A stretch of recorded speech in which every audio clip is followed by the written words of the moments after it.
Tarot cards जो है वो अपनी कहानी कैसे बयां करते हैं आपके पास्ट, प्रेजेंट और फ्यूचर को अलाइन करने में?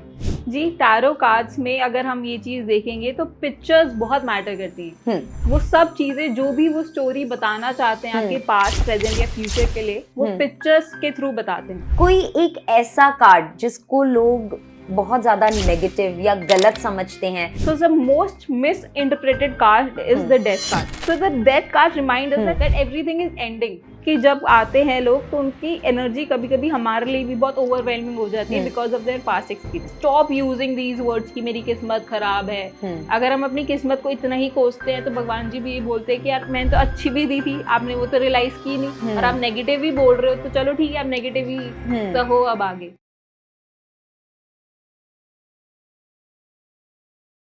नमस्ते दोस्तों, मैं हूं निधि महावन और मिथ्स एंड फैक्ट्स के एक और नए एपिसोड में आप सभी का स्वागत है।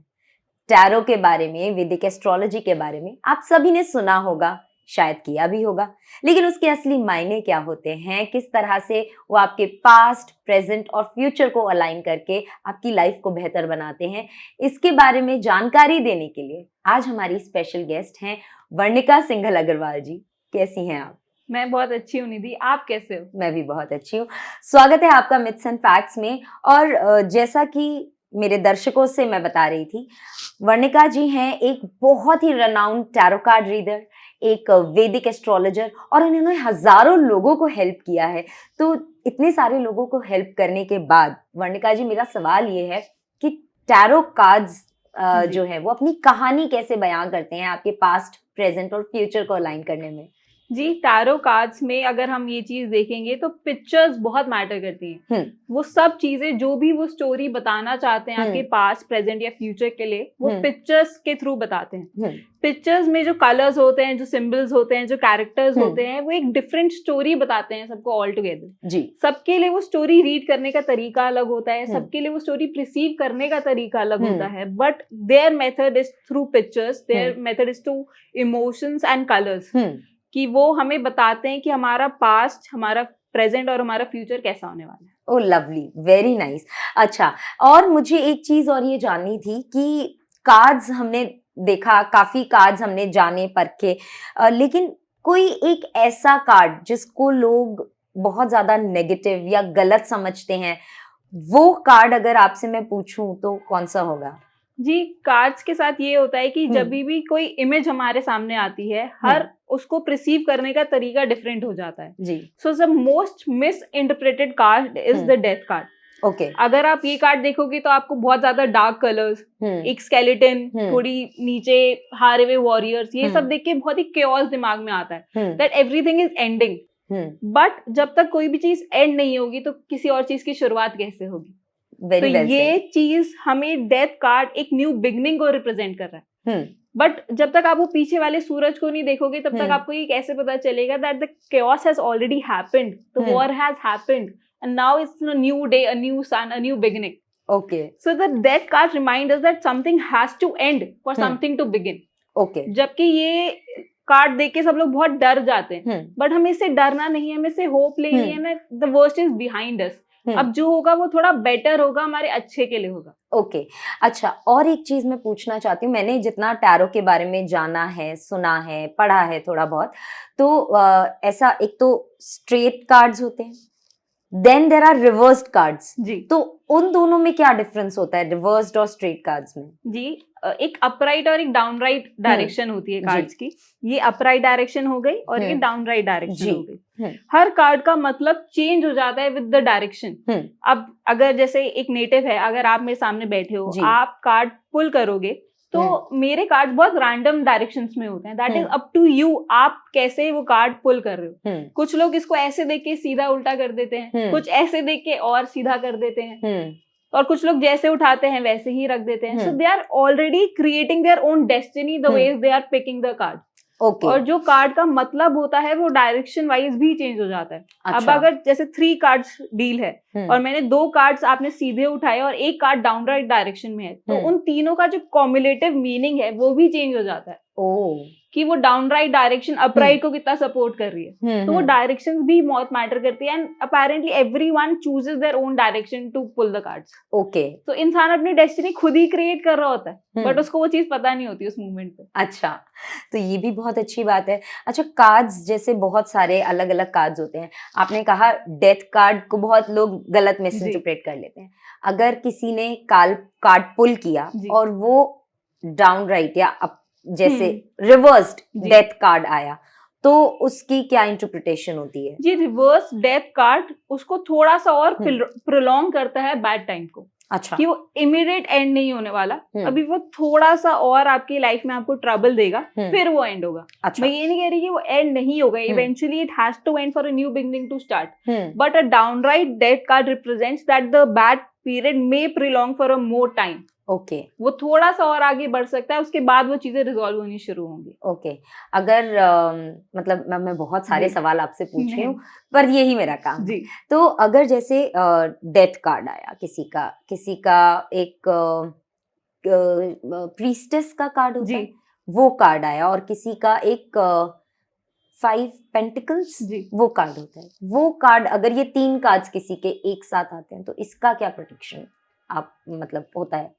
Just a question. इसमें अब अगर हम कॉम्बिनेशन देखें, सो उसमें डेथ कार्ड तो एक न्यू बिगनिंग रिप्रेजेंट कर रहा है, बट वो एक न्यू बिगनिंग एक स्पिरिचुअल बिगनिंग होगी, दैट हमें एक प्रीस्टेस से पता चलता है। Okay, the priestess also gives you a different life choices. जो कार्ड होता है उसमें 2 पिलर्स होते हैं, so we can see that we have to make a decision, and but we are spiritually guided because उसमें मून की भी representation होती है। So the new beginning will be very spiritual for us, और वहां पे कहीं ना कहीं फाइनेंसेस भी होंगे, बिकॉज एक पेंटिकल्स का कार्ड है। पेंटिकल्स जो है वो आपकी मॉनेटरी गेन, आपका अर्थ एलिमेंट रिप्रेजेंट करता है, तो कहीं पे वो चीजें टैंजिबल भी होंगी। तो जहाँ वहां पे जो न्यू बिगनिंग है, फर्स्ट ऑफ ऑल वो स्पिरिचुअल होगी, सेकंड ऑफ ऑल वो आपके मटेरियल एसेट से, ट्रांजैक्शन से भी रिलेटेड होगी। ओके, सो ये हम कर सकते हैं जब वो तीनों का कॉम्बिनेशन आता है। ओके, अच्छा, आपने कई लोगों की जैसे टैरो रीडिंग करी है, कई लोग आपके पास में आए हैं, एनर्जीज के बारे में आप जानती हैं, आई सी। अच्छा, ये जो आपके पास रखा है, इसका एनर्जी से क्या रिलेशन होता है? What is this called? This is a dowser. इसमें बीच में एमेथिस्ट क्रिस्टल है, एंड ये हमें एनर्जीज को प्रिडिक्ट करने में हेल्प करता है। सपोजेटली एक प्लेस हो गई, ये यहाँ पे नेगेटिव एनर्जी एग्जिस्ट कर रही है या पॉजिटिव एनर्जी एग्जिस्ट कर रही है, तो ये हमें उन सब चीजों में बहुत हेल्प करता है। ओके, यूजुअली लोग इसको मिस इंटरप्रेट करते हैं एज अ पेंडुलम जो हिप्नोसिस के लिए यूज होता है, बट ऐसा कुछ भी नहीं है। This is purely a dowser जो एनर्जीज को डिटेक्ट करने में हमें हेल्प करता है। ओके, तो अभी यहाँ की एनर्जी कैसी है, क्या आप हम चेक देखते हैं? हाँ, सो इसमें अगर डाउजर क्लॉकवाइज रिवॉल्व करता है तो यहाँ पे एक पॉजिटिव एनर्जी है, वेयर एज अगर ये एंटी क्लॉकवाइज रिवॉल्व होता है तो यहाँ पे एक नेगेटिव एनर्जी एग्जिस्ट करती है। ओके,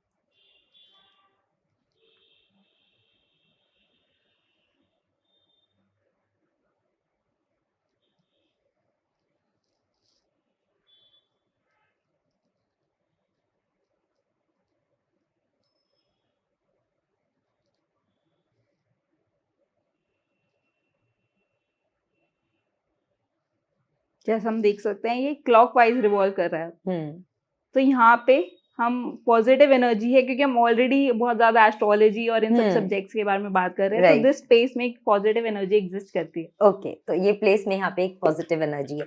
तो ये एनर्जीज के बारे में, क्योंकि मैंने आपसे इसलिए पूछा, अगला सवाल जो मेरा है एनर्जी से रिलेटेड है।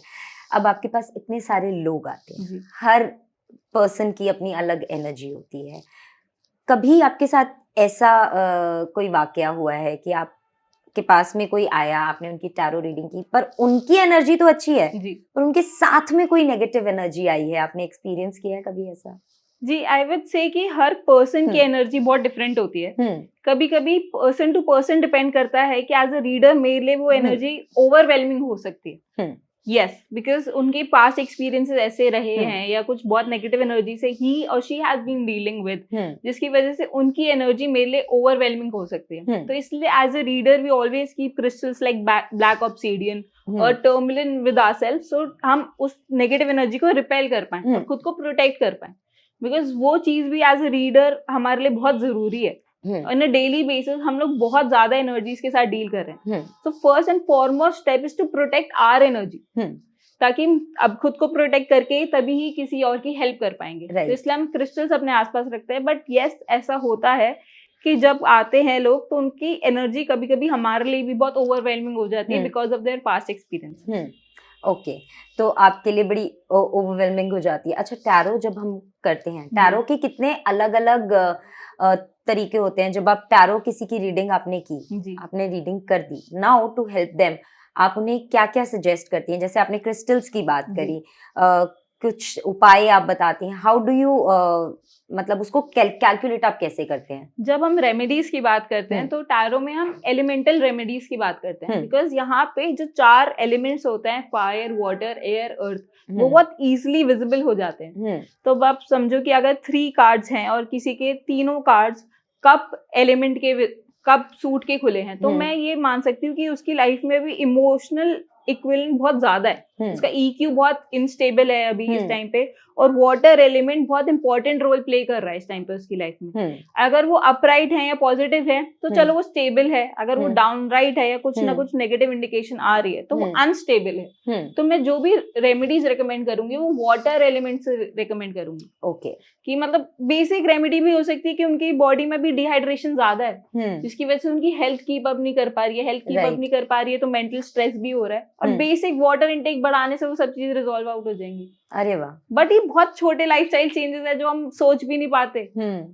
तो ये सब चीजें टैरो से हम पता कर पाते हैं. हाँ जी. अच्छा, टैरो और वैदिक एस्ट्रोलॉजी में क्या डिफरेंस है? आर दे सिस्टर्स और आर दे डिफरेंट और व्हाट, हाउ इज इट? आप समझो कि ये डेस्टिनेशन है, तो वो उस डेस्टिनेशन पहुंचने के 2 अलग रास्ते हैं जी. जाना उन्होंने सेम ही जगह है. अगर एक पर्सन है, उसका पास्ट, प्रेजेंट और फ्यूचर वेरी सिमिलर ही होगा, चाहे हम टैरो कार्ड रीडिंग से प्रेडिक्ट करें, चाहे हम वैदिक एस्ट्रोलॉजी से प्रेडिक्ट करें. तो बट इट्स लाइक कि वो डिफरेंट रास्ते हैं सेम ही डेस्टिनेशन पे पहुंचने के. ओके. तो हर किसी का बिलीफ सिस्टम अलग होता है. कुछ लोग टैरो पे ज्यादा बिलीव करते हैं, कुछ वैदिक एस्ट्रोलॉजी पे बिलीव करते हैं, बट उसका रिजल्ट सेम ही होगा. ओके. अच्छा, अब कमिंग टू वैदिक एस्ट्रोलॉजी, व्हाट इज वैदिक astrology? Is it different from palmistry और वास्तु वगैरह से डिफरेंट है? वैदिक एस्ट्रोलॉजी एग्जैक्टली क्या होती है? जी, एस्ट्रोलॉजी का मतलब होता है जो स्टार्स हमारी लाइफ को कैसे इन्फ्लुएंस कर रहे हैं. That is the meaning of astrology. And वैदिक इज जो हमारे वेद में लिखी है, जो हमारे वेद में लिखा है कि स्टार्स हमारी लाइफ को कैसे इन्फ्लुएंस कर रहे हैं, दैट इज ऑल टुगेदर वैदिक एस्ट्रोलॉजी. ओके. वैदिक एस्ट्रोलॉजी मेन ब्रांच है ऑकल्ट साइंसेस का, जिसमें हम प्लैनेट्स, नक्षत्र, भाव, इन सब के बारे में स्टडी करते हैं. जो रेस्ट ऑफ द ब्रांचेस हैं, लाइक पाम हिस्ट्री हो गया, वास्तुशास्त्र हो गया, न्यूमरोलॉजी हो गया, केपी एस्ट्रोलॉजी हो गया, these are branches of the tree that is Vedic astrology. Okay, so it's Vedic astrology is the main tree जिसकी अलग अलग ब्रांचेस हैं. बिल्कुल. चाहे पामिस्ट्री हो गई, हाँ, उसका कोर रूट हमेशा वैदिक एस्ट्रोलॉजी में ही होगा. ओके. ओके. अच्छा, हाउ टैरो का ओरिजिन कहाँ से हुआ? How is tarot different from astrology? वो अगर आप बता पाए तो. Tarot deals with energy, whereas जब हम एस्ट्रोलॉजी की बात करते हैं, astrology deals with planets. Right. Planets हो गए, नक्षत्र हो गए. तो astrology does not require your time of birth, place of birth और date of birth. They only require your presence. इसलिए जिन लोगों का टाइम ऑफ बर्थ नोन नहीं होता, उनके लिए tarot card reading is much more helpful, because वैदिक astrology के लिए आपको ये 3 डिटेल्स बहुत एक्यूरेटली पता होनी चाहिए. राइट. तो जहाँ पे एस्ट्रोलॉजी एक साइंटिफिक अप्रोच करता है चीजों को, और एक लाइफ ऑल्टरिंग डिसीजंस लेने में आपको हेल्प करता है. On the other hand tarot card आपको मोर स्पिरिचुअल और इमोशनल पाथ पे गाइड करता है. ओके. जो आपका एवरीडे बिहेवियर है, जिस चीजों से आप एवरीडे डील कर रहे हो, या जो इमोशंस आप फील कर रहे हो, वो आई गेस आप टैरो कार्ड रीडिंग से ज्यादा अच्छे से पहचान सकते हो. वेयर जो लाइफ ऑल्टरिंग डिसीजंस हो गए, जैसे करियर ऑप्शंस हो गए, एजुकेशन हो गया, मैरिज काउंसलिंग हो गया, तो वो आप वैदिक एस्ट्रोलॉजी पे ज्यादा देखते हो. ओके. ओके. तो टैरो का ओरिजिन कैसे हुआ? कहाँ से है, मतलब उसका origin? So there is this person, Pamela. So she had dreams of images, and she portrayed those images in the cards. कहीं ना कहीं वो फिर एक उन्होंने सेट ऑफ डेक बनाया द राइडर वेट कार्ड्स, पैमिला ने। तो उन्होंने जो अपनी ड्राइंग्स थी, जो उनकी ड्रीम्स थी, उनको उस कार्ड्स में पोर्ट्रे किया। And in the early British English people started using them as playing cards. Okay, पहले वो as a playing card use होने लगे, फिर धीरे धीरे जब वो कल्चर बढ़ा, धीरे धीरे पेगनिज्म बढ़ा, people understood the spirituality and their relation with Mother Earth and how they can use Mother Earth for their own benefit. So धीरे धीरे they started using rider weight cards for spirituality and guidance. Okay. Then that was the start of tarot card reading, जब Western culture में start हुआ, and after a lot of years we Indian culture में धीरे धीरे आया that there's a rider weight tarot cards deck used for guidance. Okay. तो tarot में भी अलग अलग तरीके के कार्ड्स होते हैं? जी, टैरो में बहुत अलग अलग तरीके के कार्ड्स अब प्रेवलेंट होने लगे हैं। There are angel cards, there Osho cards and there multiple different cards, but the base cards is the Rider Waite deck. The Rider Waite, हाँ जी। Okay okay. तो इतना सब हम लोग, मैं चाहती हूँ कि अगर हमारी ऑडियंस के लिए आप कुछ आने वाले समय के लिए कुछ प्रेडिक्शंस कर पाए, या अभी जैसा करंट सिनारियो चल रहा है, given the current situation all over the world, for example US tariffs अगर हैं, तो यूएस टैरिफ्स कितना लंबा चलने वाला है? Is it going to affect our country economically? कोई इफेक्ट होने वाला है या नहीं होने वाला है? If you could do a prediction. Sure ji.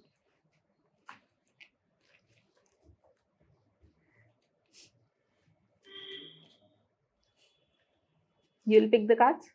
Okay, I'll pick the cards.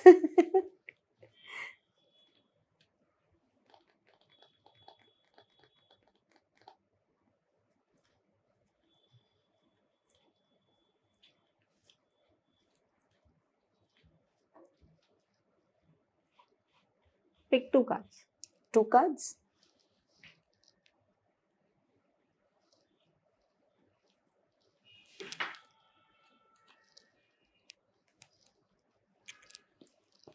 See, अब इसमें हम ये चीज देख सकते हैं, both the cards that you have picked have the suit of cups. Right. So as compared to 2025 जो कि already बहुत ही chaotic रहा है for Indians, so मेरे को ऐसा लगता है that 2026 will be much more emotionally stable. Because जहाँ पे कप्स आता है वहाँ पे कहीं ना कहीं इमोशनल स्टेबिलिटी भी आ रही है। Okay. So first card we picked was the Knight of Cups. The Knight of Cups brings good news. So I am very hopeful कि जो भी changes है eventually they'll bring something good for us. Okay. Okay. And the Page of Cups represent a person who is happy and content and who has done the hard work to achieve that happiness. आप समझो कि ये पानी था, उसने बहुत मेहनत करी, उसने बहुत ही प्लानिंग की कि कैसे ये फिश को कैच कर सकता है, फिर उसने फिश कैच की and now he is happy, now he's showing off that fish. Right. So we are doing that hard work, we are doing that back work, ताकि जो भी eventually changes हैं वो हमारे betterment के लिए हों, and we will make it better for us. Okay, so basically the current scenarios are eventually going to be in our favor. Our favor. Yes. Very nice. That's very very well. और इसके अलावा आने वाला समय, coming Diwali से आगे का समय कैसा होने वाला है? क्या हम tarot reading instead of people एक जेनरिक अकॉर्डिंग टू आपके ज़ोडिएक्स भी कर सकते हैं? हाँ जी, हम बिल्कुल कर सकते हैं। उसमें see अब there's a very misconception about the zodiac sign and the sun sign, moon sign and ascendant sign. So Vedic astrology has 3 signs which are the ascendant, moon and sun sign, which is according to the date and time of birth. Right. कि जब आप born हो रहे थे, जो sign east से rise हो रहा था, that is your ascendant sign. जिस sign में आपका moon था, that is your moon sign. Whereas जिसमें sun था, that is your sun sign. Whereas in Western astrology, there are fixed 12 zodiac signs. कि अगर आप जैसे 22 मार्च से लेकर 21-22 अप्रैल में बॉर्न हो रहे हो, that is the sign of Aries. So every person born in that period is of Aries zodiac sign. So ये भी बहुत मैटर करता है कि आप क्या देख रहे हो. अगर आप ज़ोडिएक साइन देख रहे हो तो आप एरीज देखोगे, बट जरूरी नहीं है एरीज ही आपका असेंडेंट साइन. राइट. वैदिक एस्ट्रोलॉजी में हो सकता है कि एरीज हो ही नहीं आपके उसमें. आपके असेंडेंट साइन टॉरस हो सकता है, मून साइन लियो हो सकता है और सन साइन आपका जेमिनी हो सकता है. ओके.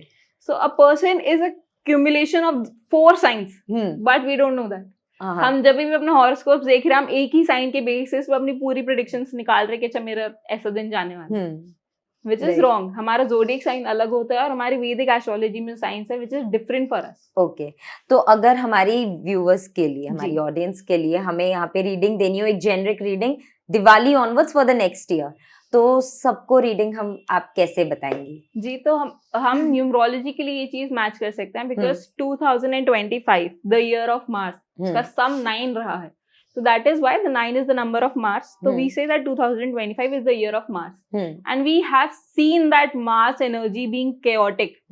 बहुत सारी चीजें ही हो गई 2025 में जो हमने कभी प्रेडिक्ट नहीं की थी, from India Pakistan war, from RCB winning the match and from all the wars which has continued happening. Absolutely, जो टैरिफ्स है and the floods in Himachal, Uttarakhand, Punjab, there is a lot more which has happened which have not preceded earlier.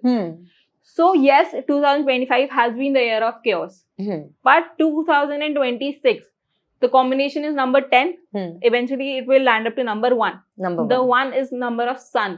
Number of sun. Yes. So yes, we'll see ego boost in people. We see that pride, but we also see people rising. Because sun आपको rise कराता है. जब तक सूरज नहीं उठता, आप उठते नहीं अपने बेड से. Right. Sun makes you rise. Therefore, the fallbacks that the people have handled in 2025 will give them a rise in 2026. Okay. That is for sure because that is the year of sun. जितना आप सुबह से शाम तक मेहनत कर सकते हो वो आपको ज्यादा रिजल्ट देगा एज कम्पेयर टू जितनी मेहनत आप शाम से सुबह तक कर रहे हो। Right. So the early morning hours is very productive in 2026. Okay, सो जितना अर्ली मॉर्निंग आप उठेंगे वो बहुत अच्छा होगा, उतना ज्यादा आपके लिए। अरे वाह, बिल्कुल। तो आप लोग सुन लीजिए, वर्णिका जी कह रही हैं कि अगर आप सुबह अगले साल, आने वाले साल में जल्दी उठते हैं तो साल आपका अच्छा जाने वाला है, आपके बिगड़े काम भी बन जाएंगे। और क्योंकि सन सैल्यूटेशंस, अगर आप सूर्य नमस्कार कर रहे हो, आप सूरज को पानी दे रहे हो, तो वो चीजें बहुत मैटर करती है because that is the year of sun. The more respect you give to the sun, the more awake you are during his period, वो आपको ज्यादा बेनिफिट करेगा। ओके, तो ये सब चीजें, इसके अलावा एक जनरल प्रेडिक्शन तो आपने दी ही कि it is going to be a rising year for everybody. अगर किसी की लाइफ में थोड़ा इमोशनल टर्मोइल, फाइनेंशियल टर्मोइल, जो फाइनेंशियल टर्मोइल के साथ आता ही आता है, इमोशनल टर्मोइल, वो बहुत समय से अगर चला आ रहा है, 6, 7, 8, 10 years, 12 years, उनके लिए ये साल कैसा जाने वाला है? जी, वो तो बहुत ही इंडिविजुअल कंसर्न्स भी रिप्रेजेंट करते हैं, क्योंकि हमने ये देखा कि जब इस साल मार्च में सैटर्न का ट्रांजिट हुआ, तो वैसे तो ये साल उसका था ही, but Saturn transit has also amplified its results. तो बट वो सैटर्न ट्रांजिट तो रहेगा 2026 में भी।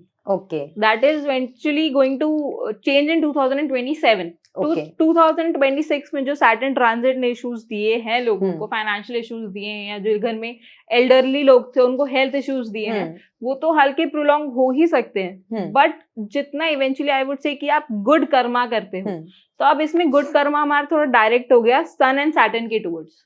तो Sun is maybe your father, your boss, and Saturn is the people who are working as your help or elders in the family. तो eventually आप इन लोगों को जितना रिस्पेक्ट दोगे उतना आप अपने कर्म थोड़े बेटर कर सकते हो इन 2026।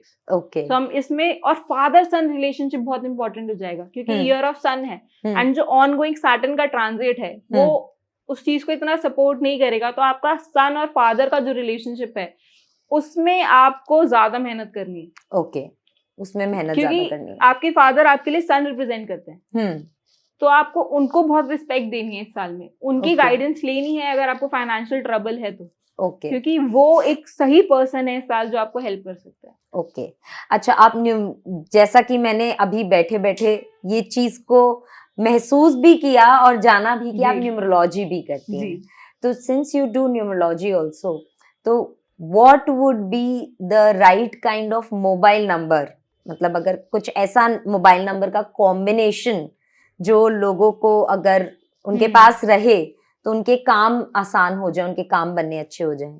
इसमें ना नंबर 5 और 6 बहुत मैटर करता है। 5 और 6 क्योंकि 5 मर्करी का नंबर होता है, मर्करी कम्युनिकेशन रिप्रेजेंट्स करती है।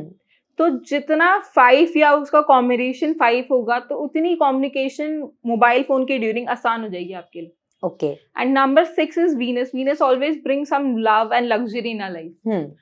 सो if you are talking to your girlfriend, आपका नंबर सबसे ज्यादा अपनी वाइफ या गर्लफ्रेंड से बात करने में जाता है, वो यूज होता है वो number. I would represent the number 6, क्योंकि वो आपके रिलेशनशिप्स मेंटेन करने में आपको हेल्प करेगा. आपको लगता है कि आपका सारा कॉल या तो बिजनेस से रिलेटेड ही होता है. और नंबर 3 बिकॉज जुपिटर का है, नंबर 5 बिकॉज मर्करी का है. तो ये दो नंबर्स आपको हेल्प कर सकते हैं. बट ओवरऑल जब भी हम कम्युनिकेशन की बात करते हैं, हम नंबर 5 की बात करते हैं. ओके. तो टोटल नंबर 5 होना चाहिए, आपके मोबाइल नंबर में 5 नंबर आना चाहिए? 5 नंबर आना तो चाहिए, बट अगर आप ये चीज कंट्रोल कर सकते हो कि उसका टोटल भी 5 आए तो व्हाई नॉट. ओके, टोटल 5 आए हाँ तो जी. Why not. Okay, so that will be a very good combination. तो 5 नंबर क्योंकि कम्युनिकेशंस के लिए अच्छा नंबर है, मोबाइल के लिए आप लोग 5 नंबर का जोड़ अपने मोबाइल नंबर का देख सकते हैं. नहीं तो मोबाइल नंबर में यदि 5 भी आता है तो हाँ, एक बार आता है अच्छा है, 2 बार आता है बहुत अच्छा है, 3 बार आता है तो बहुत अच्छा है. चलिए, बहुत अच्छा है. अच्छा, अब एस्ट्रोलॉजी के हिसाब से अगर हम लोग इस धनतेरस दीपावली की बात करें, क्योंकि धनतेरस दीपावली आने वाली है, तो क्या चीजें घर में करी जाएं ऐसी कि छोटे छोटे उपाय कि घर के अंदर से जो नेगेटिविटी है या जो रुके हुए काम है वो निकल जाएं, या फिर जिनको मॉनेटरी थोड़ा सा लॉस हो रहा है उनका मॉनेटरी गेन्स उनके लिए हो जाए, उस तरह का जी. कुछ एनर्जी फ्लो के लिए तो आपने दिवाली सफाई तो सुना ही होगा. हम लोग सब लोग 1 महीने पहले से शुरू हो जाते हैं अपने घर में दिवाली सफाई करना जी. तो उसका सिंबलिज्म क्या है? उसका सिंबलिज्म ये है कि जहाँ पे सफाई होती है वहाँ पे जो स्टोर्ड एनर्जी होती है वो रिलीज होती है और न्यू एनर्जी की स्पेस बनती है. तो इस वजह से दिवाली सफाई बहुत इंपॉर्टेंट हो जाती है कि आप जब तक वो सफाई नहीं करते हो, आप एग्जिस्टिंग एनर्जी क्लेंस नहीं करते हो और न्यू को चांस नहीं देते हो. एंड सिंपल सी रेमेडी, जब भी कोई इमोशनल इकोनॉमिकल आपके आता है माइंड में कि स्टॉप हो रहा है या स्टिक है कहीं पे चीजें, तो जो घर में लक्ष्मी है आपकी, चाहे वो आपकी बहन है, चाहे आपकी वाइफ है, चाहे वो आपकी मदर है, आपकी दादी है, कोई भी है जो फीमेल आपकी लाइफ में है, उनको खुश रखना उस पीरियड में बहुत जरूरी है. बिकॉज वो एक्चुअली लक्ष्मी है आपके घर की. जितना आप उनको खुश रखोगे, जितना आप उनकी सेवा करोगे, आप मानो कि आप एक्चुअली लक्ष्मी देवी की सेवा कर रहे हो. वो चाहे नो मैटर दिवाली के अराउंड है, वो ईयर अराउंड आप करोगे तो मेरे को ऐसा लगता है that the feminine energy in your house is happy. You will gain that love and luxury. Because अगर फेमिनिन एनर्जी आपकी लाइफ में हैप्पी रहती है तो आपका शुक्र आपको ब्लेस करता है, और शुक्र ब्लेस करता है तो वो आपको लाइफ में हमेशा लव और लग्जरी देगा. अच्छा, वेरी नाइस. तो इसके साथ साथ एक चीज और आपसे पूछनी है कि जब हम आजकल देखते हैं सोशल मीडिया पे बड़े सारे मतलब देयर आर पीपल जो टैरो रीडिंग्स करते हैं, जो न्यूमरोलॉजी करते हैं, जो एस्ट्रोलॉजी करते हैं, और वो डेली प्रेडिक्शंस देते हैं. अब वो किसी के भी फीड पे जाता है एंड लोग ब्लाइंडली उस चीज को फॉलो करते हैं. तो उस चीज के लिए आप क्या कहना चाहेंगे कि लोगों को इन चीजों से बचना चाहिए, ब्लाइंडली फॉलो नहीं करना चाहिए, या कैसे? सी आई फील कि फर्स्ट ऑफ ऑल कोई भी एस्ट्रोलॉजर या टैरो का रीडर है वो एक्सप्लेन करते हैं उस चीज को कि अगर मैं ऐसा बोल रहा हूँ तो मैं क्यों बोल रहा हूँ, और रीजनिंग अगर आपको जस्टिफाइड लगती है तो यू शुड फॉलो. अगर आपको रीजनिंग जस्टिफाइड नहीं लग रही है तो यू शुडंट फॉलो. अच्छा, आंखें बंद करके किसी पे भरोसा नहीं किया जाता, चाहे वो एस्ट्रोलॉजी फील्ड हो, चाहे वो आपकी जिंदगी हो. आप हमेशा आंखें खोल के भरोसा करते हो. वो आंखें खुलती कैसे? जस्टिफिकेशन के पीछे. अगर आपको जस्टिफिकेशन वैलिड लग रही है तो you should go for it. अगर आपको नहीं लग रही है तो you shouldn't. And when it comes to tarot card reading, I feel that if it clicks for you, it clicks, and if it doesn't, it doesn't. उस चीजों को फोर्स मत करो कि ये चीज करनी ही करनी है. अगर it clicks with you and you feel relatable, then follow it. If you don't, then don't. Okay. और अभी मैंने सोशल मीडिया पे आजकल काफी देखा है, not just astrologers, numerologist and tarot readers, there are other people also जो नुस्खे बताते हैं कि आप ऐसा कर लो आपके घर में ऐसा हो जाएगा, आप ऐसा कर लो तो आपकी ऑफिस में ऐसा हो जाएगा, आप ऐसा कर लो तो ये हो जाएगा. तो because they are not professionals, तो उन लोगों के नुस्खे काम करते हैं, नहीं करते? मेरे को ऐसा लगता है कि प्लेसिबो होता है. हाँ, कि कहीं ना कहीं आपने सोच लिया कि अगर मैं अच्छा घर में ऐसा करूंगा, मैं घर में नॉर्थ की साइड दिया जलाऊंगा तो मेरे लिए अच्छा होगा. फिर जब तक आप वो दिया नहीं जलाओगे ना, आपको ऐसा लगता रहेगा यार कुछ बुरा ना हो जाए, कुछ बुरा ना हो जाए, मैंने दिया नहीं जलाया, मैंने दिया नहीं जलाया, क्योंकि वो एक प्लेसिबो हो जाता है, वो आपका माइंडसेट हो जाता है कि मेरे लिए वो दिया जलाना बहुत जरूरी है। तो कोई भी ऐसी चीज जो किसी को नुकसान नहीं पहुंचा रही, आप कर दो। जब तक वो चीज किसी को नुकसान नहीं पहुंचा रही और आप अपनी बेनिफिट के लिए कर रहे हो, आप अपनी मेंटल सेटिस्फैक्शन के लिए कर रहे हो, तो उसमें क्या दिक्कत है? राइट। बट जहां पे आपको लगे कि कोई चीज किसी को नुकसान पहुंचा सकती है, वहां पे that you have to create a line. If you're doing anything for yourself, for your mental peace, do it. But until and unless should not harm other person or other animal or any other being. Right. अच्छा, अभी एक चीज और मैंने देखी आजकल ना, बड़ा it's a fashion or a fad, I don't know. A lot of people write numbers in their hands. अलग अलग जगह पे अलग अलग कलर्स के डॉट्स बना लेते हैं, ruins बनाते हैं, ruins symbols बनाते हैं, एंड नंबर्स लिख के अपने पर्स में कैरी करते हैं, लाइक लंबा नंबर्स लिख के. What is that? How does that work? वो कैसे काम करता है? अब आप अगर हम जेमस्टोन्स हाथ में पहनते हैं, आपने बहुत लोगों को देखा होगा, कोई नीलम पहनता है, कोई एमराल्ड पहनता है, कोई पुखराज पहनता है, तो वो क्यों पहनते हैं? क्योंकि वो उस पर्टिकुलर प्लैनेट की एनर्जी खुद की टुवर्ड्स अट्रैक्ट करना चाहते हैं. अब supposedly my Jupiter is well placed in my chart, but because of some reason और सम वो दृष्टि ऑफ सम प्लैनेट वो अपने फुल कैपेसिटी पे वर्क नहीं कर पा रहे हैं, तो I would wear a pukhraj to attract Jupiter's direction towards me. Okay, ताकि जुपिटर की ब्लेसिंग मेरे टुवर्ड्स और बढ़े, इसलिए मैं पुखराज पहन रही हूँ. ठीक है, that is how gemstones work. So similarly अब वो नंबर्स है, हर एक नंबर एक कॉम्बिनेशन प्लैनेट्स को रिप्रेजेंट करता है. अगर मुझे उस प्लैनेट की एनर्जी और नंबर की एनर्जी अपने लिए बढ़ानी है, तो मैं उसको अपने साथ कैरी करूंगी. और अगर मुझे रिड्यूस करनी है उसकी एनर्जी, तो मैं उस नंबर की चीजें हो गई या उस प्लैनेट से रिलेटेड चीजें हो गई, वो दान दूंगी. ओके, ताकि उस प्लैनेट की ओवरवेलमिंग जो एनर्जी है वो मेरे पे से रिड्यूस हो. तो कोई भी चीज जो हम अपने पास रखते हैं, हम उसकी एनर्जी बढ़ा रहे हैं, और कोई भी चीज जो हम अपने से दूर करते हैं, हम उसकी एनर्जी अपने से दूर कर रहे हैं. ओके, और एक सवाल मैं और आपसे जानना चाहूंगी, वो ये है कि फ्री विल और डेस्टिनी, आपके हिसाब से इन दोनों में कोई मेल है या इन दोनों में कोई फर्क है? क्या क्या वो होगा? मैं आपको एक बहुत सिंपल सी लाइन बोलूंगी, your destiny is the result of your past free will. जो आपकी पास्ट में फ्री विल रही है, वो ही आपकी प्रेजेंट में डेस्टिनी है. और जो आपका प्रेजेंट में पास्ट विल है, वो फ्यूचर में जाके आपकी डेस्टिनी हो जाएगी. हम कर्म से ही अपनी किस्मत बना रहे हैं. आप समझिए कि हम जो भी कर्म कर रहे हैं, हम कर्म फ्री विल से करते हैं. जो भी हम कर्म करते हैं, वो आगे जाके हमारी डेस्टिनी रिजल्ट आउट करती है. हाँ. चाहे वो कभी कभी जो इंस्टेंट कर्म हम कहते हैं जिसको, कि हमने अभी कर्म किया, हमें अगले दिन फल मिल गया. कुछ बरसों पुराने जन्मों के होते हैं कि तब हमने कोई कर्म किया था, उसका फल हमें आज मिल रहा है. बट जो आपकी डेस्टिनी है, वो किसी और ने नहीं, वो आपने खुद ने लिखी है. ओके, अपने पास्ट फ्री विल जो आपने की है, जो आपने कर्म किए हैं, उसी ने आपकी डेस्टिनी आज बनाई है. तो अगर कुछ अच्छा हो रहा है, that is because of you, और कुछ गलत हो रहा है, that is also because of you, your past free will. Okay, तो फ्री विल इज बेसिकली कर्म. यस, जो आपने कर्म किए हैं अपने हिसाब से, वो आपकी किस्मत है. ओके, अच्छा, अब कर्मों की ही बात हो रही है, तो अच्छे कर्म बुरे कर्म करते करते जी हम अपनी डेस्टिनी बनाते हैं जी. पर कई बार मैंने इसे देखा है, कई एस्ट्रोलॉजर्स जब आपकी पत्री पढ़ते हैं, तो वो कहते हैं नहीं, आपकी लाइफ में ऐसा ही होगा. तो हाउ इज दैट? कि मतलब कि आपकी किसी ने जन्म पत्री पढ़ी, या आपकी किसी ने जो चार्ट होता है, वो चार्ट की रीडिंग करी और आपको बता दिया कि नहीं, आपकी लाइफ में ये होगा, ये होगा, ये भी होगा और ये भी होगा. तो अगर होगा, if it is written, then how is it free will, is my question. वो होगा because of your past free will. That is what you are facing in the present.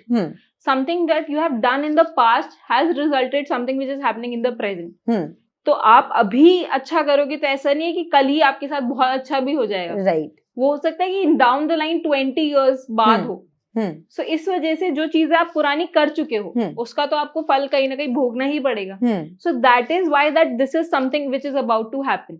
Okay, वो पास्ट फ्री विल थी. जो आप अभी कर्म करोगे, वो आपकी फ्यूचर डेस्टिनी बिल्ड करेगी. अच्छा, sometimes does that also happen कि कोई चीज, जैसे अकॉर्डिंग टू माय चार्ट, मेरी पत्री के अकॉर्डिंग कोई चीज है, एस्ट्रोलॉजर ने मुझे बोला कि ये चीज होगी जी आने वाले 5 साल में 10 साल में ये चीज होगी, but by the time that time comes it doesn't happen without any this thing. So वो कैसे होता है विदाउट एनी, अगर कोई आपने उपाय भी नहीं किया, कुछ भी नहीं किया और वो चीज नहीं हुई, तो ये कैसे होता है? जी, कहीं ना कहीं अब मेरे को ऐसा हमेशा लगता है that astrology as a science is always accurate. As a reader I might not be, but the science is accurate. अगर आप उसको वेद्स में देखोगे तो साइंस पूरी एक्यूरेट तरीके से आपकी लाइफ की टाइमलाइन आपको बताती है. और कहीं ना कहीं अब एक हाउस है, फिफ्थ हाउस में 100 चीजों से रिलेटेबल होता है वो. As a reader the person might have judged one thing whereas the other is about to happen from that house. So वो जजमेंटल एरर भी हो सकता है. और कहीं ना कहीं आप अगर वो 5-10 साल में हो सकता है कि आपके कर्म बहुत ही अच्छे रहे, विदाउट बीइंग यू नोइंग कि मैं ये कर रही हूँ या मैं वो कर रही हूँ. You are kind to people, वो भी मैटर करता है. ओके, कि आप उस चीज को कैसे देख रहे हो. सकता है कि वो 5-10 साल में आपका ऑलरेडी इतना हार्डशिप हो गया हो कि वो आपको हार्डशिप ही ना लगे. वो उसने बोला होगा कि आपका बुरा टाइम है, बट आपने पहले ही इतना देख लिया कि ये तो अच्छा टाइम है, बुरा कहाँ था. तो आपकी परसेप्शन भी तो चेंज हुई उस सिचुएशन को लेकर. वो सिचुएशन तो हुई जो उन्होंने प्रेडिक्ट की थी, that situation happened, but your perception with that situation change. आपने पहले ही सोच लिया था यार 5 साल बाद बुरा होगा. आपने अपने दिमाग में इतनी बुरी चीजें सोच ली, इतने वर्स्ट के सिनेरियो सोच लिए कि जब वो एक्चुअली बुरा हुआ आपको बुरा लगा ही नहीं. राइट. तो मतलब इट डज हैपन, मतलब जो भी है आपने पास्ट कर्मास हैं, इंस्टेंट कर्मास हैं, कई बारी जल्दी आ जाता है फल, कभी लेट भी आता है, बट वो फल आपको जरूर मिलेगा. फल आपको जरूर मिलता है. कमिंग बैक टू टैरोस जी, क्योंकि हमारी ऑडियंस हमारे साथ जुड़ी है, एक हमने जनरल रीडिंग दी है, एक पर्सनल रीडिंग भी अगर हम करके दिखाएं ताकि हमारी ऑडियंस आपसे कनेक्ट कर सके, टैरो के बारे में और जान सके, तो एक पर्सनल हम आपके लिए करें कि आपके लिए 2026 पर्सनली कैसे जाने वाला है. ठीक है, चलो. तो हर बार जब हम टैरो करते हैं कार्ड्स, हर बार किसी भी नई बात के लिए उठाते हैं, तो हर बार शफल करना न्यू होता है. Person. Every time I have to deal with a new person, I'll reshuffle my cards. Okay. I'll keep my cards in their palms so that the cards know whom they're answering to. Okay.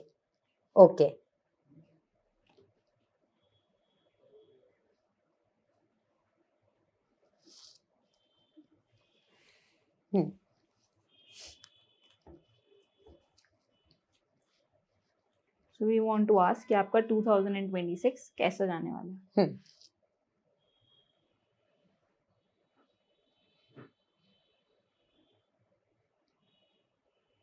Pick 2 cards. Okay.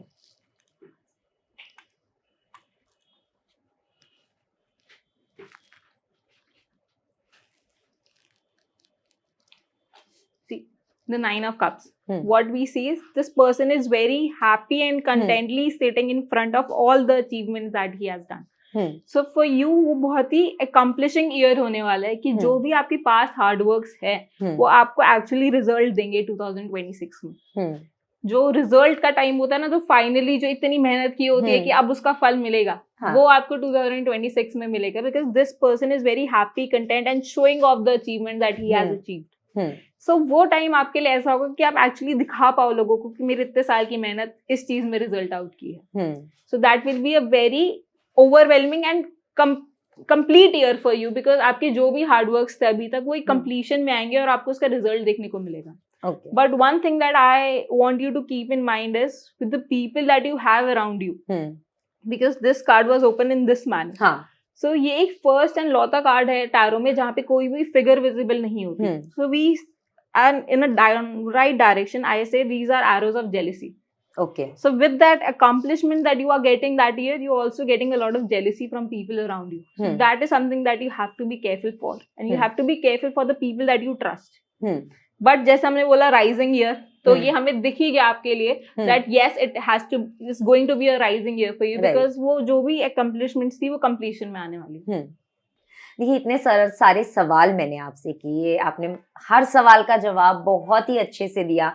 Tarot के बारे में, numerology के बारे में, astrology के बारे में, लोगों को आपने बहुत अच्छे से सपोर्ट किया, लोगों को आपने बहुत अच्छे से समझाया. लेकिन आपकी जो पर्सनल जर्नी है टैरो और वैदिक एस्ट्रोलॉजी को लेके, न्यूमरोलॉजी को लेके, ये कैसे शुरू हुई, ये आप जरूर हमारी ऑडियंस को बताएं। निधि, आई कम फ्रॉम अ फैमिली जहाँ पे एस्ट्रोलॉजी के बारे में कभी कोई जानता ही नहीं था। My mother is a home maker, my father is a businessman, तो फिर उनको कोई आइडिया नहीं था एस्ट्रोलॉजी के बारे में। And I was in 11th standard जब मैंने first time tarot card reading अपने सामने होते हुए देखी। So I was so fascinated about it and I thought that मुझे ये सीखना है। मेरी 11th की summer vacations I and I enrolled myself in the course. So the guru of mine, she taught me tarot card reading, and while she was teaching me tarot card reading, उन्होंने मुझे थोड़ा सा Vedic astrology में भी introduce करा. And I was curious, I was fascinated, and I was just amazed by the occult science. So on the 15th day, जब वो course खत्म हुआ, I realized that occult science is my calling. Okay. So then after my 12th, I did my master's in Vedic astrology. I did diploma in Vastu Shastra, numerology, KP astrology, palm history, gemology, and every context of occult science which I could find. Because ये जो field है, ये आपको किसी की मदद करने में help करती है. जब मैंने actually practice करना start किया, and I see that hope and happiness in people's face because of me. वो एक emotion ऐसा था कि I discovered that this is something which I have to do for my life, entire life, because वो चीज किसी को help कर रही है. उसकी मुसीबत के टाइम में आप उसको हेल्प कर सकते हो, उसको गाइड कर सकते हो. How sweet. मतलब इतनी अच्छी आपकी जर्नी रही कि आपकी फैमिली का कोई बैकग्राउंड नहीं है and you started. Oh my God, it's such an emotional thing for you. Tarot card read, मतलब in terms of astrology, you have to have that blessing, you have to have that calling. जब तक गुरुदेव, Jupiter planet, Ketu देवता और राहु की आपके पास blessings नहीं होती, तब तक आप इस फील्ड में एंटर ही नहीं कर सकते. नो मैटर आप कितनी भी पढ़ाई कर लो, आपकी प्रेडिक्शन सच नहीं होंगी. Because I feel that I had that blessing in my life and I realise that blessing in a very early age. तो मैं इसको अपना करियर और पैशन दोनों चीज बना पाई. तो थैंक यू सो मच. इतने सारे लोगों का आपने इतना उद्धार किया है, आपने इतने लोगों की हेल्प की है, आपने इतने अच्छे अच्छे, मेरे लिए आपने प्रेडिक्शन निकाला, आज हमारी कंट्री के लिए आपने प्रेडिक्शन निकाला. बहुत सारी चीज़ें हमने यहाँ पे आपके बारे में जानी, हमने टैरो के बारे में जानी, वैदिक एस्ट्रोलॉजी के बारे में जानी, कुछ बातें हमने न्यूमरोलॉजी के बारे में जानी. बस एक चीज़ है जो मैं और जानना चाहती हूँ कि आपने बताया था वैसे तो कि वैदिक एस्ट्रोलॉजी की जड़ है, वो पेड़ है और बाकी सब उसके ब्रांचेस हैं. टैरो थोड़ा डिफरेंट है, लेकिन न्यूमरोलॉजी कैसे काम करता है, अगर आप वो मुझे बता पाएं तो. जी, न्यूमरोलॉजी बेसिकली कुछ नंबर्स ऐसे हैं जो आपको लाइफ में गिवन है. जैसे आपका डेट ऑफ बर्थ हो गया. So date of birth is something which you are born with, you can not change it. So इसमें दो नंबर्स निकलते हैं. First is your destiny number and second is your lucky number. So your life is sometimes surrounded by these two numbers, जो कि आपकी life में बहुत ही important हो जाते हैं. और कोई भी नंबर जो बाकी नंबर्स एग्जिस्ट करते हैं, वो सबकी एक डिफरेंट एनर्जी है. बट अगर वो आपके बर्थ नंबर्स है, that is your lucky number and destiny number, उससे मैच हो रहे हैं, तो वो नंबर्स आपको ज्यादा ऑस्पिशियस रिजल्ट्स देते हैं. जैसे आपके घर का नंबर हो गया, आपके टेलीफोन नंबर हो गया, आपके ऑफिस एड्रेस हो गया, आपका घर का एड्रेस हो गया, जहां पे भी आपकी लाइफ में, आपकी कार का नंबर हो गया, जहां पे भी नंबर्स एग्जिस्ट करते हैं आपकी लाइफ में, वो अगर आपके लकी नंबर और डेस्टिनी नंबर से कोरिलेट करते हैं, या वो in terms of relationship friends हैं या मैक्सिमम न्यूट्रल भी हैं, तो भी वो आपको ऑस्पिशियस रिजल्ट्स देते हैं. वेयरएज अगर उनकी एनर्जी और आपकी एनर्जी थोड़ी रिपेल कर रही है एक दूसरे से, तो वो नंबर्स आपको नेगेटिव एनर्जी देते हैं.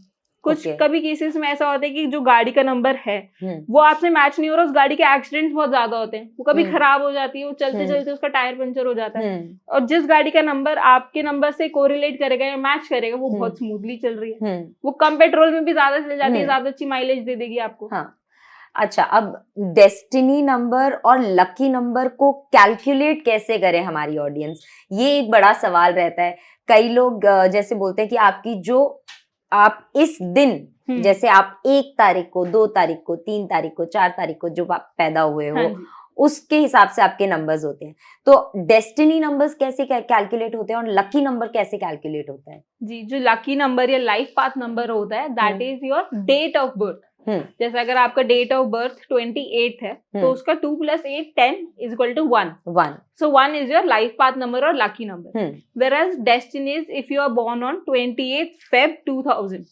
So 2 8 10 plus Feb 2 12 plus 2002 14 1 and 4 5. So your destiny number will be 5. Okay. So आपके जो दो बेसिक नंबर्स हो गए वो हो गए 1 and 5, sun and mercury.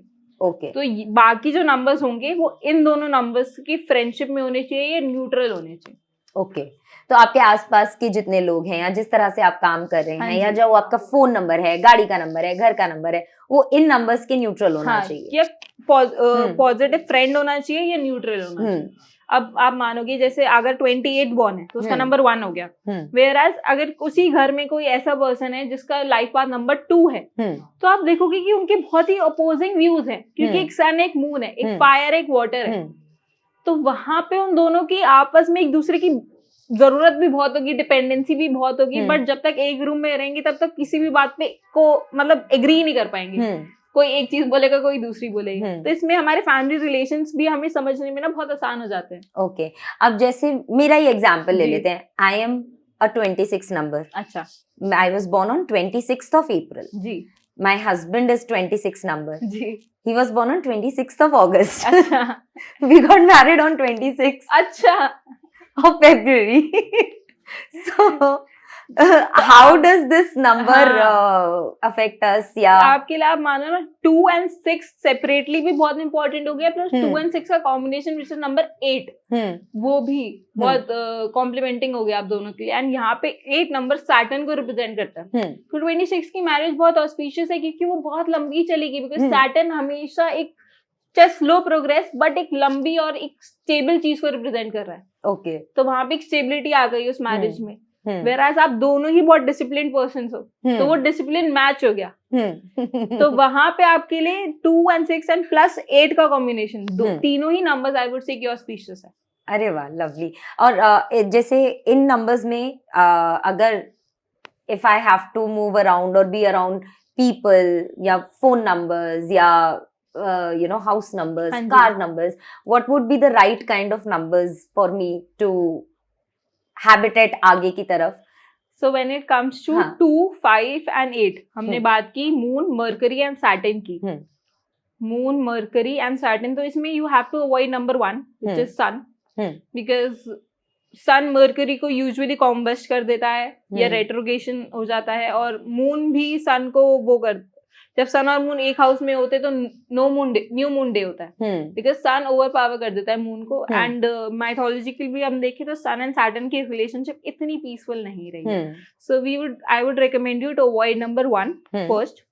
3 is acceptable, 2 is there, 4 is also something which can be avoided because of the number of Rahu. Rahu को भी आप अवॉइड कर सकते हो. 1, 4, 5 is there, 6 is there, 7 हल्का बहुत अवॉइडेबल है. तो 1, 4 and 7 are the numbers that you have to avoid if possible. Okay, 1, 4 and 7. Yes. जितना अवॉइड हाँ जी करने की कोशिश कर सके. Okay, thank you so much. लेकिन देखिए, बहुत अच्छा लगा. हमने आपसे इतनी सारी बातें की, आपसे इतनी सारी चीजें जानी, हमारे व्यूअर्स को पता चला टैरो के बारे में, न्यूमरोलॉजी के बारे में, एस्ट्रोलॉजी के बारे में, अलग अलग चीजें किस तरह से अफेक्ट करती हैं आपको, आप किस तरह से और अपनी लाइफ को बेटर कर सकते हैं और अपनी लाइफ के लिए क्या आप कर सकते हैं थ्रू ऑल दीज अलग अलग एवेन्यूज. तो उसके लिए बहुत बहुत शुक्रिया वर्णिका. बट हम जाने से पहले हमारी सभी गेस्ट्स के साथ एक प्यारा सा रैपिड फायर जरूर खेलते हैं. तो एक रैपिड फायर में आपके साथ भी यहाँ पे क्वेश्चंस पूछूंगी, कुछ आपको उसके क्विक आंसर्स देने हैं. जी ठीक है, स्टार्ट करें. बिल्कुल. तो पहला सवाल मेरा है कि आपका फेवरेट प्लैनेट कौन सा है? ये तो बहुत डिफिकल्ट है बिकॉज आई फील कि 9 प्लैनेट्स की ब्लेसिंग जरूरी है, but because it's a rapid fire and we are doing this on a day of full moon, so I would say moon. Okay. आपका लकी कलर कौन सा है? Purple, the colour of the crown chakra. Yes. Okay. एक crystal जो आप हमेशा अपने साथ रखते हैं? Amethyst and black obsidian. Okay. एक एडवाइस जो आप हमारे हर व्यूअर को देना चाहेंगे? Words matter. जो आप वर्ड्स बोलते हो वो आपकी रियलिटी बनते हैं. स्टॉप यूजिंग दीज वर्ड्स कि मेरी किस्मत खराब है, थोड़ा सा अभी इनकन्वीनियंस हो गया, मुझे डिप्रेशन हो रहा है, these words actually impact you. अगर हम अपनी किस्मत को इतना ही कोसते हैं तो भगवान जी भी ये बोलते हैं कि यार मैंने तो अच्छी भी दी थी, आपने वो तो रियलाइज की नहीं, और आप नेगेटिव ही बोल रहे हो, तो चलो ठीक है आप नेगेटिव ही सहो अब आगे। तो words matter and use your words very carefully. Okay, और last but not the least, एक मिसकंसेप्शन अबाउट एस्ट्रोलॉजी या फिर टैरो जो आप तोड़ना चाहती हैं लोगों को लगता है कि छोटी सी पूजा करके या जेमस्टोन पहन के वो उस चीज को रेमेडी कर रहे हैं। तो रेमेडी आप एक लिमिट तक करते हो, बट जो बेस्ट रेमेडी है that is a good karma. You help animals, you help fellow human beings, and that is the best remedy that you can do to speed up your bad time. Even if it's a good time that you are going through, जितना अच्छा कर्मा करते रहोगे वो उतना अच्छा period आपका बढ़ता रहेगा। Don't look for a day कि अगर आपको किसी पंडित ने बोला है कि वेडनेसडे को ही गाय का चारा खिलाना है और आपने एक हंग्री काव को देखा ऑन अ फ्राइडे, तो आप बोलोगे कि नहीं मैं इसको नहीं खिलाऊंगा। Don't do that. Don't focus on your karmas based on date and colours, just do good karma. तो वही चीज आपको on the long run help करेगी। Okay, thank you so much Varnika, it was a pleasure having you. बहुत सारी बातें हमें पता चली। Thank you so much. Thank you so much Nidhi, it was my pleasure to be here.